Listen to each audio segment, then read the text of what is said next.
সাবধানে যাবে আর আমায় ফোন করবে, পৌঁছেই ফোন করবে, ঠিক আছে?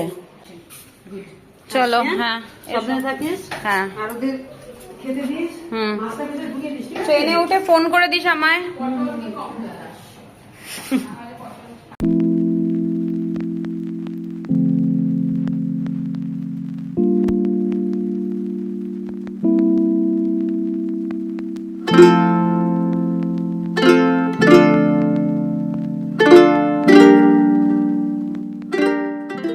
Hello everyone, welcome and welcome back to my channel. আমি প্রিয়া, আর এখন থেকে আমার এই ব্লগটা আমি শুরু করছি। আমি পরশুদিন আমার বাড়িতে চলে এসেছি। আমি এখন রয়েছি কলকাতাতে, আর এই মুহূর্তে আমি বাড়িতে পুরো একা রয়েছি। এইরকম মোমেন্টস খুব কম এসেছে যে আমি সম্পূর্ণ একা আমার বাড়িতে, কারণ আমি একা থাকতে পারি না। তো যাই হোক, এখন আমি বাড়িতে একা রয়েছি। এখন কিছুদিন একাই থাকবো। আমার মা, বাবা, বোন সবাই গেছে ঘুরু ঘুরু করতে। মা বাবা জাস্ট কিছুক্ষণ আগে বেরোলো, ওরা শিয়ালদার থেকে ট্রেন ধরবে, তারপর যাবে আমার মাসির বাড়ি। বাবা বললো যে ওখানে যাব, কিন্তু এখনই যেতে হবে, মানে আজকেই বেরোতে হবে। এবার মুশকিলে পড়ে গেছি আমি। আমায় পাঠাতে হলো আমার বোনকে, বিকজ আজকে আমার একটা ইম্পর্টেন্ট মিটিং আছে, কাজ আছে। এবার ওটা কি, যদি ওটা হয়ে যায় তাহলে তো তোমাদের সাথে আমি খুশি হয়ে শেয়ার করব, আর যদি ওটা বাই চান্স না হয়, কারণ আমার কপাল তো, তাও আমি শেয়ার করব। চশমা না পরে না আমি দেখতেও পাই না। হ্যাঁ, এখন 11টা বাজতে যায়। আমি কফি খেয়ে নিয়েছি, একটু পরে উঠে স্নান টান করে পুজো দিতে হবে, তারপর দুপুরবেলা নিজে খাবো। মা আবার মাছ টাছ সব রেখে গেছে, গুছিয়ে নিজের জন্য একটুখানি খাবার দাবার রেডি করে তারপর খেয়ে দিয়ে আমাকে বেরোতে হবে। আমাকে সেই বারুইপুর যেতে হবে। বিয়ে হয়ে গেলে নেই একটা জ্বালা, মানে তুমি কোথাও গিয়ে শান্তি পাবে না। আমি এখানে রয়েছি, আমার মনটা কিন্তু আমার শ্বশুর বাড়ির ছাদটাতে, ব্যালকনিটাতে, এই দুটো জায়গায় রয়েছে, কারণ আমার গাছগুলো রয়েছে। আমার কিছু গাছ এরকম হয়ে থাকবে, নয় গিয়ে দেখবো তারা ঢুকছে, তারা মরে যাবে। কথা বলার মাঝখানে আমার মা ফোন করলো, ওরা ট্রেন পেয়ে গেছে। অ্যান্ড একটা জিনিস আমি না অদ্ভুত ফিল করলাম এক্ষুনি, যে আমাদের মেয়েদেরই যেন সব দায় দায়িত্ব জ্বালা। এই যে আমার মা গেল, শান্তি নেই কিন্তু মহিলা ট্রেনে উঠেও আমাকে বলছে ফ্রিজে মাছটা আছে, ওটা কিন্তু ধোয়া নেই, ওটা ধুয়ে নিস। রুটি বাইরে বানানো রয়েছে, আটাটাও মাখা রয়েছে, রুটি যদি খাস তো খা, কলা রয়েছে, বা আটাটা ফ্রিজে ঢুকিয়ে দে। মানে শান্তি নেই। স্নান করে পুজোটা দিয়ে দিস। ভাই তুমি গেছো ঘুরতে, চিল মারো না। না, এখন না আমার বাবা অসুস্থ, আমার বাবা এইদিকে খেয়াল করছে না, কিন্তু এই ক্ষেত্রে আমার বাবা একটুখানি অন্যরকম, বাকি ছেলেদের মতো নয় যে ঠিক আছে আমার বউ দেখে নেবে, আমার মা দেখে নেবে, আর আমার কি, আমার অত মাথা ঘামানোর দরকার নেই, বাড়ির কিছু নেই। আমার বাবা একদম ভিন্ন। আমার বাবা কি করতো, ফোন করতো, আমার বাবা এটা অদ্ভুত ভাবে, হ্যাঁ বাবা খেয়েছিস, খাবার রাখা আছে কিন্তু, অমুক এনে রাখা রয়েছে, তমুক এনে রাখা রয়েছে, খেয়ে নিবি, ফ্রিজে ঢুকিয়ে দিবি, হ্যাঁ অমুক তমুক। মানে সে আমার মায়ের মতো আমাকে ব্যাপারটাকে ইয়ে করতো। তো ও কালকে আমার জুতো ছিঁড়ে গেছে। আমি বাবাকে জাস্ট বলেছিলাম যে বাবা এত সকালবেলা তো আমি উঠি না, তুমি সকালে উঠে একবার দেখো তো ওই জুতো যে মুচিটা, যদি ওর দোকান খোলে তাহলে দোকানে গিয়ে জুতোটাকে একটু পারলে সেলাই করিয়ে এনো। মা বললো যে অত সকালবেলা তো আসে না। আমি বললাম ঠিক আছে, তাহলে আমি ফেবিকুইক লাগিয়ে কালকে আজকের মতো কাজ চলে যাবে আর কি। আমার বাবা সকালবেলা, আমি অল্প মানে ঘুম ভেঙেছে, আমি শুনতে পাচ্ছি আমার বাবা বলছে হ্যাঁ জুতোটা তো হ্যাঁ করে এনেছি, ও আঠা লাগিয়ে ভালো করে সেলাই করে দিয়েছে। এবার আমার ব্রেনে চলছে বাবা সেলাই করলো, কারণ বাবা কালকে মাকে আস্তে আস্তে মানে লুকিয়ে লুকিয়ে বলছে, কারণ আমি শুনতে পেলে পরে আমি একটা চিৎকার চেঁচামেচি করবো যে তুমি জানে সেলাই করতে যাবে, ভেবেছি তাই করেছে হয়তো বাবা। তারপর বাবা বলছে এই তোর জুতো সেলাই হয়ে গেছে, দোকান খোলা ছিল পরে এনেছি। মানে এটাই হলো বাবা। মানে তার মধ্যে দায়িত্ব কর্তব্য, মানে মেয়ে বলেছে সে করেছে। আমি ছেলেদের ক্ষেত্রে আমি জানি না, আমি ছেলেদের ক্ষেত্রে কিছু বলবো না, বাবারা ছেলেদের সাথে কিরকম ট্রিটমেন্ট দেয় বা তাদের কতটা দায়বদ্ধতা থাকে বা কতটা তাদের ভালোবাসার থেকে তারা করে ছেলেদের জন্য। I really don't know, because I am a girl child. আমার বাবাকে আমি দেখেছি, মানে মুখ থেকে না পড়তে পারে না। খুব সত্যি কথা বলতে অত ডিমান্ডিং কোনো কালেই ছিলাম না, আমার অত ডিমান্ড কোনো কালেই ছিল না। আমার যেটুকু নিজের জন্য করার আমি নিজের ইনকাম করেছি, নিজেই খরচা করেছি, নিজের উপর থেকে গেছে। বাট আমার বাবাকে কিছু বলেছি আর বাবা করেনি, সেটা খুব কম হয়েছে, খুব কম হয়েছে। মানে এখন এই এজে, এই স্টেজে দাঁড়িয়ে আমি এখন ফিল করতে পারছি যে ইয়েস, আমরা যখন ছোট থাকি তখন আমরা বলি যে তুমি কি করেছো আমার জন্য। এই ডায়লগটা প্রত্যেকে দেয়, প্রত্যেক সন্তান তার মা বাবাকে দেয়। আমি দিয়েছি, আমার বোন দিয়েছে, কি করেছো আমার জন্য। কারণ তখন আমাদের না এটা ওইরকম ভাবে অ্যাক্টিভ হয় না, বা আমরা অতটা প্র্যাকটিক্যাল লাইফ, অ্যাকচুয়াল লাইফ আমরা তখন অবধি দেখিনি।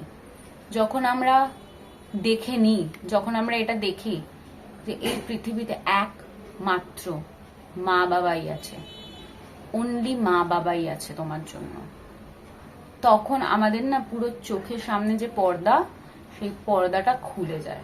অ্যান্ড তখন আমরা রিয়েলাইজ করি ইয়েস, এই লোকটা আর এই মহিলাটাই আমার জন্য একমাত্র আছে, আর কেউ এদের মতো আমার জন্য ভালো ভাববে না, আর আমার জন্য করবে না, আমার পাশে থাকবে না। এই রিয়েলাইজেশন গুলো খুব দরকার। আর আমি মনে করি যখন যার রিয়েলাইজ যেটা করার সেটা তখনই হয়, তুমি কাউকে জোর করে রিয়েলাইজেশন করাতে পারবে না। চলো আমার বিড়ালদের দেখাই। এই যে আমার পটল সোনা, मेरा नाम है बुल्ला, रखता हूँ खुल्ला। হাই বলো, হাই হাই বলো, হাই বলো, মিমিদের মামাদের হাই বলো, হাই হাই হাই হাই। এই দেখো আমাদের গাছ। কেন গাছ দেখাচ্ছি? আমি আমার গাছকে মিস করছি। এই দেখো এই গলারটা, এটা আমারই কালেকশন, আমার অ্যান্টি টার্নিশের কালেকশন। তোমরা চাইলে আমার থেকে নিতে পারো, একটু প্রমোশন না করলে হয়, এটা নিতে পারো। আর আমি এটা কেন পরে আছি, কারণ এটা খুব সুন্দর দেখতে। তোমরা যদি সেমটা নিতে চাও আমাকে বলো, আমি তোমাদেরকে কুরিয়ার করে দিতে পারবো। অবশ্যই পয়সা দেবে তোমরা আমাকে। নিজেকে না একটা জায়গার থেকে আর একটা জায়গাতে শিফট করাটা খুব টাফ, মানে সেটা একমাত্র মেয়েরাই জানে। কারণ ছেলেরা তো একই বাড়িতে থাকে, তারা অতটা বুঝতে পারে না। কর্মসূত্রে অন্য কোথাও গিয়ে থাকা আর বিয়ে করে সম্পূর্ণ মানে অন্য কোথাও গিয়ে থাকা, আর তোমার মাইন্ডের মধ্যে এটাকে মানে গেঁথে দেওয়ার মতো ছোটবেলা থেকে যে বিয়ে হয়ে গেলে তো অন্য বাড়িতে গিয়ে থাকতে হবে, তোমাকে তো অ্যাডজাস্ট করতেই হবে। আমার মনে হয় আমাদের সমাজটা একটা,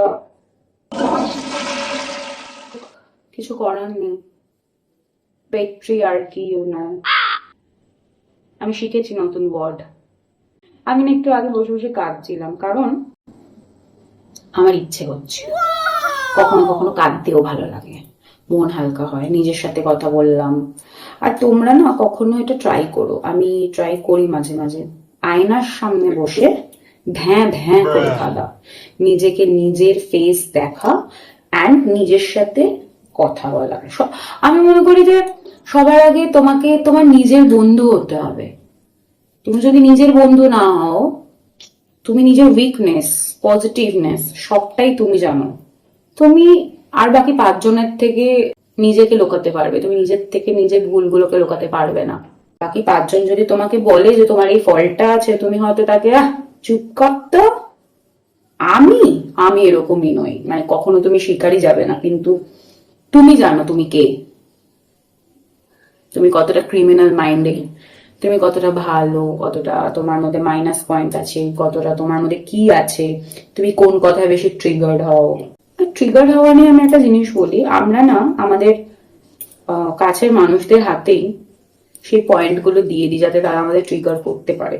যদি আমরা তাদের হাতে দিয়েই দিচ্ছি আমাদের অস্ত্রটা ট্রিগার করার, তাহলে আমাদের তো মানে নিজেদের উপরে লানাত কারণ তারা সেইটাই ইউজ করে তোমার এগেনস্টে, আর তোমার ক্লোজ যারা তারাই ইউজ করে, তুমি দেখবে।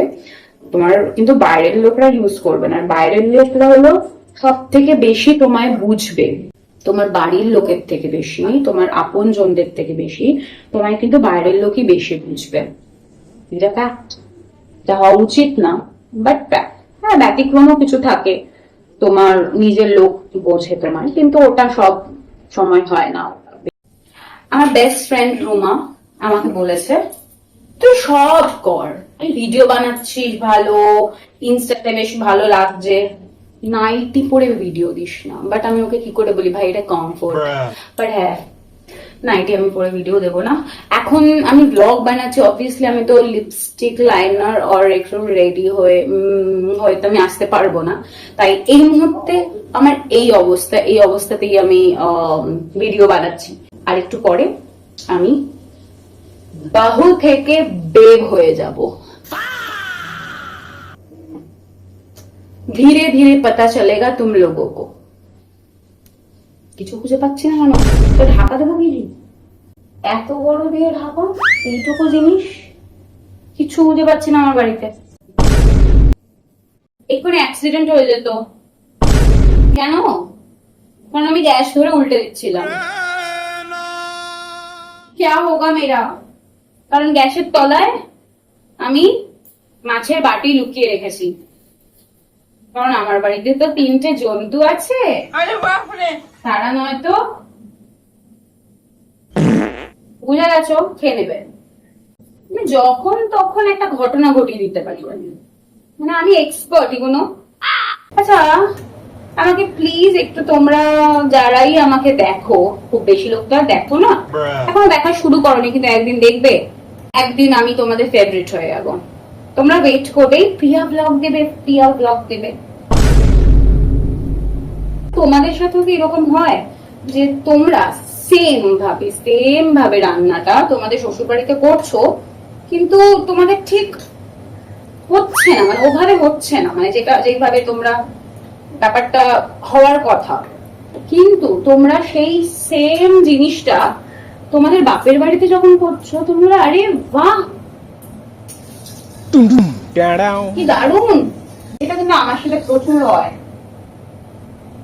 মানে ওখানে সেম হলুদ দিয়ে যদি আমি রান্নাও করি তবুও কালার হবে না, এটা ভাইব না মাছ। তাড়াতাড়ি হয়ে যা, তাড়াতাড়ি হয়ে যাও, আমি স্নান করতে হবে, পুজো দিতে হবে, অনেক কাজ। আমি রেডি, এটা হলো আমার ফাইনাল লুক। কুচভি করে আমি যাচ্ছি, কুচভি মানে যা পেরেছি পরেছি, বোনের জিনিস পরে নিয়েছি, সব পরে টরে আমি এখন রেডি। আমার র্যাপিডো চলে এসেছে, র্যাপিডোতে করে আমি এখন পগার পার হব। অনেক লেট হয়ে গেছে, অনেক লেট হয়ে গেছে। এটা হলো আমার লুক। চশমা ছাড়া তো আমি চলতে পারি না, তো চশমা তো আমাকে পরতেই হবে। এই কানেরটার সাথে এই গলারটা কি সুন্দর মিলে গেছে।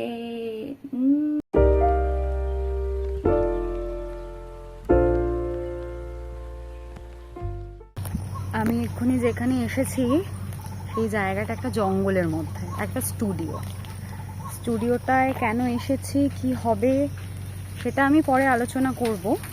কিন্তু এই মুহূর্তে আমি এই জঙ্গলে কিছু গাছের খাজানা দেখেছি, আমার লোভ লেগে গেছে। তুমি কি করছো? এই দেখো আমি বাড়িতে চলে এসেছি, আর প্রচন্ড রকমের এক্সস্টেড এটা ফিল করছি, মানে এতটা এক্সস্টেড যে বলে বোঝাতে পারবো না। মুখ চোখ দেখেছো ভাই সাহাব, আমি যেখানে গেছি সেটা কোন ভেতরে, যাওয়ার সময় তো আমি মানে একটু মানে ইয়েই হচ্ছিলাম যে এটা কোথায়, পুরো গিয়ে মনটা ভালো হলো আর একটু শখও খেলাম, কারণ কিছু পুরনো স্মৃতি মনে পড়ে গেল কাজের। অ্যাকচুয়ালি আমি একটা অডিশন দিতে গেছিলাম, অডিশনটা ভালোই হয়েছে, এবারে দেখি কিরকম কি আমাকে ওরা সিলেক্ট করে, কি করে, কোন ক্যারেক্টার দেয়। এবারে একটা প্লাস পয়েন্ট যেটা আমি দেখলাম এই কাজটা করতে গিয়ে, মানে কাজের কোনো এটার সাথে ইয়ে নেই, যোগ নেই, সেটা হলো গাছে এই ওই জঙ্গলটাতে আমি যেদিকে তাকাচ্ছি মানে নানান ধরনের মনস্টেরা গুলো মানে আলাদা আলাদা, যেইগুলো আমরা ইয়ের থেকে নার্সারি থেকে আমরা দাম দিয়ে কিনে, ওখানে আমার দাম দিতে লাগবে না। প্লিজ গড, যদি হয়ে যায় সিলেকশন তাহলে তো ভাই সাহাব আমি একটা বড় প্লাস্টিক ব্যাগ আর কাটারটা আমি নিয়ে যাব। আমি মনস্টেরার যতগুলো ওখানে আমি দেখেছি, আরো অন্যান্য গাছও আছে, আমি সব নিয়ে আসবো। তবে আমার শ্বশুর বাড়িতে যাবো, ওগুলো নিয়ে গিয়ে জাস্ট মাটিতে পুঁতে দেবো। তো আমি ভাবছি ভাত ভাজা করবো, তাই কড়াইতে লঙ্কা পেঁয়াজ এগুলো দিয়ে একটু বাটার দিয়েছি, ভালো লাগে খেতে। যত বাড়ছি তেল ঝাল মশলা খাচ্ছি আমি নাকি রোগা হবো, কবে হবো কে জানে। যাই হোক, আপাতত খাই, তারপর রোগা হওয়া যাবে। এই হলো সব থেকে ট্যান্ট্রামস ওয়ালা বিল্লি। কালি কালি, কি হয়েছে? তোমাকে খেতে দিয়েছি তো? দিইনি? দিলাম তো না, কেন এরকম করছো? তোমায় খেতে দিইনি? আমি দিয়েছি তো, বলো। আমার খাওয়া শেষ, রান্নাঘর গুছিয়ে টুছিয়ে এসেছি, বিড়ালগুলোরও খাওয়া শেষ। 10টা বাজে আমি খেয়ে ফেললাম, ঠিক আছে হো গেয়া। এমনি সময় তো 11টা আগে খাই না। আসলে সন্ধ্যেবেলায় কিছু খাইনি তো ওই চিপসে কি আর পেট ভরে, তো একেবারেই রান্না বান্না করে সাল্টে দিয়েছি। আমি তো ফানি, তোমরা জানতে পারবে, কিন্তু আমি এই ফানি ফেসের আড়ালে এই স্যাড ফেসটা যে লুকিয়ে রাখতাম, তোমরা সেটা জানতে পারবে না। বাহ কে অ্যাক্টিং, বাহ কে অ্যাক্টিং। তো যাই হোক, আমার খাওয়া দাওয়া শেষ, এখন আমি একটু ফোন ঘাটবো। সারা রাত একা থাকতে হবে আর কি, কখন এই 10টা সকাল 10টা হবে আমি সেই অপেক্ষাতেই আছি। বাই দ্য ওয়ে, একটা জিনিস বলি, তোমরা আমার ইনস্টাগ্রামটা কি একটু ঘুরে এসো, আমারও 1 মিলিয়ন হয়েছে, ঠিক আছে? কথা হবে না ভাই। আমি একটা রিল পোস্ট করেছিলাম, মানে জাস্ট এমনি পোস্ট করেছিলাম, সেটা হলো ওই বাঙালিদের মাছ ধরার রিচুয়ালস, ল্যাটা মাছ। আর ল্যাটা মাছ তো মানে ফিসলু হাত থেকে ছুটে যায়, ওই ল্যাটা মাছটা আমি ধরেছি। আর ল্যাটা মাছটা যেই ধরেছি, আমার মুখের এক্সপ্রেশন, আমি নিজে অবাক হয়ে গেছি, আমার মুখে এরকম এক্সপ্রেশন আমি দিয়েছি, লাইক ধরে ফেলেছি, আজ তো ছাড়বো না, মানে এরকম একটা এক্সপ্রেশন। কমেন্টস গুলো গিয়ে দেখবে, মেয়েরা তো আমাকে তো go girl, so proud of you, মানে এরকম করছে। আর কিছু লুইচ্চা যারা জানে না যে বাঙালিদের এইটা রিচুয়ালস, তারা অ্যানিমাল রাইটে এগুলো কি আছে এইগুলো করতে এসেছে। তোমরা গিয়ে দেখে আসো, আমি নিচে লিঙ্কটা দিয়ে দেবো, হ্যাঁ, ডেসক্রিপশন। ইতনি খুশি, ইতনি খুশি। ওভার অ্যাক্টিং হচ্ছে, রাইট? কিন্তু না, সত্যি আমি খুব খুশি। আমি কবে আমার ইউটিউব চ্যানেলটাকে 1 মিলিয়ন করাবো, আমি দেখবো। 999999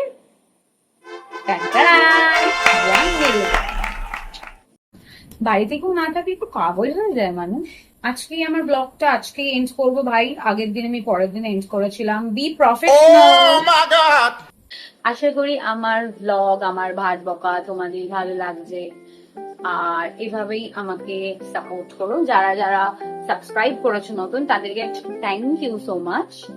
আমি আবার নেক্সট ব্লগে আসছি, ততক্ষণ একটু ওয়েট করো।